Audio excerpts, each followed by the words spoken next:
قرآن اس امت کے لیے جتنا بڑا ریسورس ہے شاید اتنا بڑا ریسورس کوئی اور نہیں ہے، اور جتنی بڑی نعمت ہے، جتنا بڑا خزانہ ہے اس کے اندر ہدایات کا، حکمت کا، وہ کہیں اور ہمیں نہیں ملتا، چاہے وہ ہیومن ریسورس ہو، چاہے وہ منرل ریسورس ہو، چاہے انرجی ہو، چاہے so many thing, financial resources, کوئی اس کا مقابلہ نہیں کرتے، اور یہ سارے ریسورسز اسی سے ہی تیار ہوتے ہیں۔ اگر اس میں آپ کی تیاری ہے تو باقی ریسورسز بھی اللہ تعالیٰ کی رحمت اور برکت بھی آپ کے اوپر نازل ہوتی ہے، اس قوم کے اوپر نازل ہوتی ہے جس میں قرآن عام ہو۔ اب یہ موسم ہے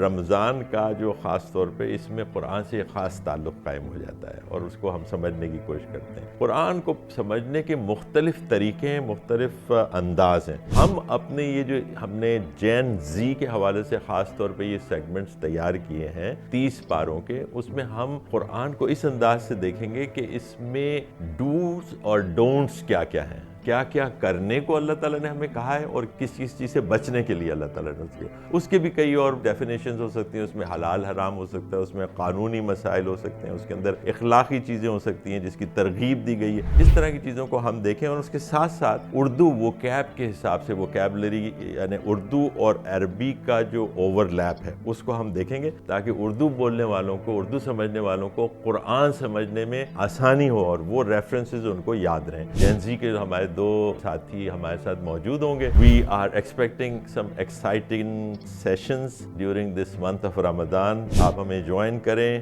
ایوری ڈے آپ کو ایک سیگمنٹ ملے گا قرآن کے ایک پارے سے متعلق، اس کو دیکھتے رہیں۔ آپ کے کچھ سوالات ہوں وہ آپ اس میں لکھ کر ہمیں بھیج سکتے ہیں ان باکس میں، اور پھر ہم اس کے جواب آپ کو کسی اور سیگمنٹ میں یا کسی اور وقت پہنچانے کی کوشش کریں گے۔ Connect Gen Z with Quran in the month of Ramadan, یہ ہمارے ان سیگمنٹس کا تھیم ہے جو آپ 30 دن تک دیکھیں گے ہر پارے کے بارے میں۔